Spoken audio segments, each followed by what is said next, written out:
جس کا موبائل پاک ہے نا وہ پاک ہے آج. لوگوں کے سامنے قرآن، نماز اور جیسے تنہائی ملی.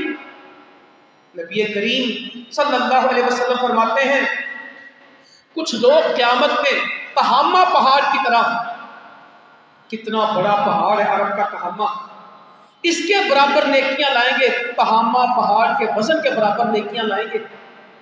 اللہ تعالیٰ ان کی نیکیوں کو بکھیر دے گا، راکھ بنا دے گا، بالکل خاک بنا دے گا، پہاڑ کو راکھ بنا دے گا. جس طرح کوئلوں کی راکھ نہیں ہوتی اس طرح راکھ بنا دے گا اللہ تعالیٰ ان کی نیکیوں کو.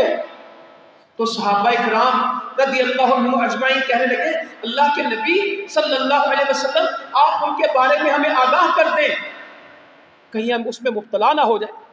تو فرمایا وہ تمہارے بھائی ہوں گے، تمہاری طرح نیک عمل کریں گے، تمہارے لوگ ہوں گے، مگر جب تنہائی میسر آتی ہوگی تو اللہ کی حدوں کو پامال کر دیتے ہوں گے. جب اکیلے ہوتے ہوں گے کہتے ہوں گے کوئی نہیں، اب کوئی نہیں دیکھتا، اب گناہ کر لوں. کوئی نہیں دیکھتا مگر اللہ تعالیٰ دیکھتا. کوئی نہیں دیکھتا مگر اللہ تعالیٰ دیکھتا ہے. ایمان اس کو ملتا ہے جو کہتا کوئی نہیں دیکھتا، میرا اللہ مجھے دیکھتا ہے. گناہ کی علامت کیا بیان کی گئی کہ جو تیرے دل میں کھٹکے اور تو اس بات سے گھبرائے کہ کسی کو اس کی خبر ہو جائے. چور چوری کے لیے چھپتا ہے، رشوت لینے والا چھپ کر لیتا ہے، کہتا ہے ٹیبل کے نیچے میں دے دے، بس میرے ہاتھ میں دے دے، گننے کی ضرورت نہیں، کیمرہ لگا ہے. وہ بندو ہم کیمروں سے ڈرے، اللہ سے نہیں ڈرے. کہتا باہر آ کے آپ مجھے پیسے دے دیں، یہاں نہیں چاہیے. چور سوچتا ہے اب پولیس والا تو نہیں ہے، اب مالک تو نہیں ہے، اب میں یہ گناہ کر لوں.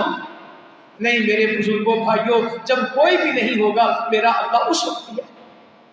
وہ تو پہاڑوں کے اندر جو کچھ ہے اس کو بھی جانتا ہے، سمندروں کی تہہ میں جو کچھ ہے وہ بھی جانتا ہے. کیا صحابی بیان کرتے ہیں میرا رب وہ ہے جو پہاڑوں کے وزن کو جانتا ہے، جو درختوں کی پتوں کی تعداد سے واقف ہے، جو ریت کے ذرات کو جانتا ہے، جو سمندر کے قطروں کو جانتا ہے، جو سمندر کی گہرائیوں کو جانتا ہے، جس کو پہاڑوں کا وزن معلوم ہے.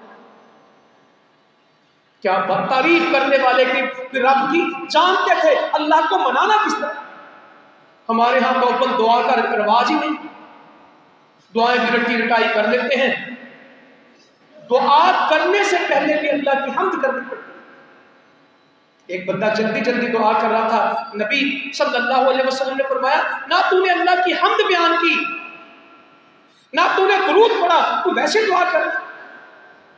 اتنی بندہ اللہ کی حمد بیان کرے، اتنی کبریائی بیان کرے، اس کا دل خوش ہو جائے. وہ ذکر کرے سبحان اللہ، الحمدللہ، لا الہ الا اللہ، اللہ اکبر، اس کی طبیعت میں اس میں تبدیلی آئے. جب وہ اللہ اکبر کہے اسے پتا ہو کہ میں نے کیا کہا. الحمدللہ کہے، الحمدللہ کا کتنا وزن ہے خالی ترازو کو بھر دیتی، جس میں قیامت میں اعمال تولے جائیں، جس میں ساری کائنات تولی جا سکتی، اس کو ایک الحمدللہ کہنا اس ترازو کو بھر دیتا ہے. اور سبحان اللہ الحمدللہ بندہ کہہ دے، زمین و آسمان کا خلا نیکیوں سے بھر جاتا ہے. کتنا خلا ہے، یہ مسجد کا حال نہیں، یہ پشاور نہیں، زمین و آسمان کا خلا نیکیوں سے بھر جاتا ہے صرف بندہ سبحان اللہ الحمدللہ کہہ دے. جب ان چیزوں کے بارے میں علم ہوتا ہے پھر عمل کرنا بڑا آسان ہوتا ہے. پھر سجدے جلدی نہیں ہوتے، پھر سجدے میں بندہ بھاگم بھاگ نہیں کرتا. ہمارے کچھ لوگ نماز پڑھتے ہیں ان پہ ترس آتا ہے، ایک سجدہ مکمل نہیں ہوتا دوسرا بھی کر دیتے ہیں. ابھی رکعت میں کھڑے نہیں ہوتے کہ رکوع سے کھڑے نہیں ہوتے کہ سجدہ دوڑ لگی ہوتی ہے. اللہ کو ایسی نمازیں نہیں چاہیے. سکون کی نماز، خشوع کی نماز، سمجھ سمجھ کے نماز، اسے پتہ ہے میں اللہ کو کیا کہہ رہا ہوں، الحمدللہ رب العالمین الرحمن الرحیم. اور وہ نماز پڑھتا ہے کہ اللہ سے باتیں کرتا ہے.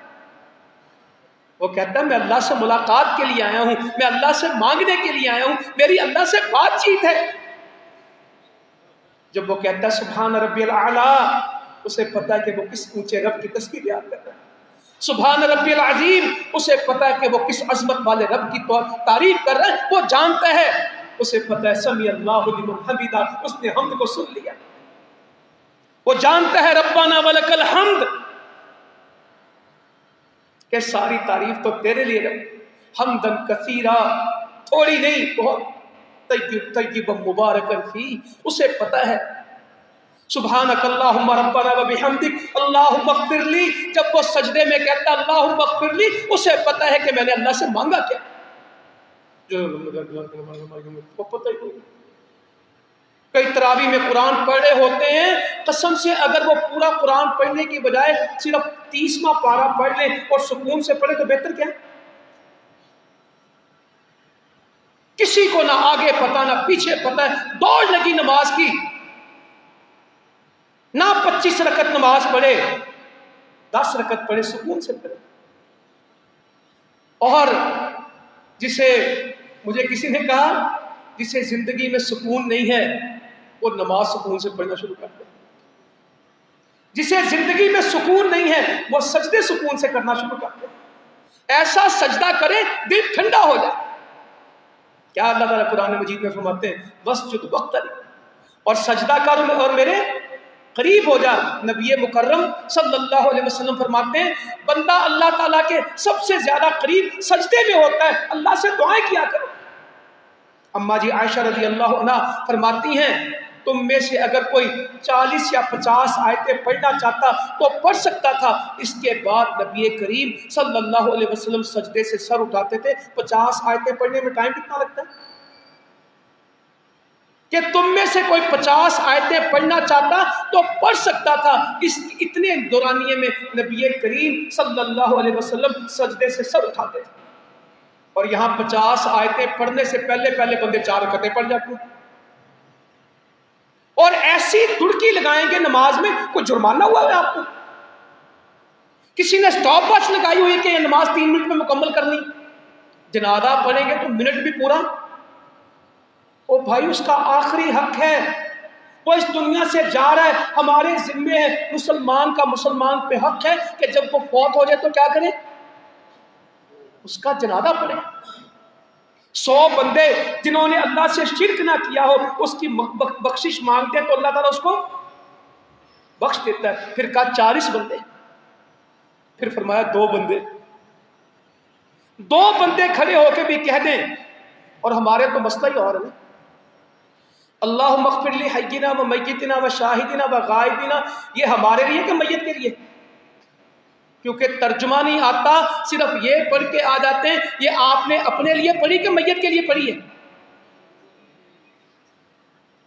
اور پوچھو کہ یہ نہیں پڑھتے اللہم اغفر لہ وارحمہ وعافہ واعف عنہ واکرم نزلہ ووسع مدخلہ واغسلہ بالماء والثلج والبرد، میت کی تو یہ ہے، اس کو تو آپ نے یہ دیا، وہ پڑھتے ہی نہیں، کیونکہ ترجمہ نہیں آتا، اس لیے اپنے لیے دعا کر کے جنازے میں آ جاتے ہیں، وہ بیچارہ کلہ ہی پڑا رہتا ہے، اس بیچارے کے لیے دعا ہی نہیں کرتے۔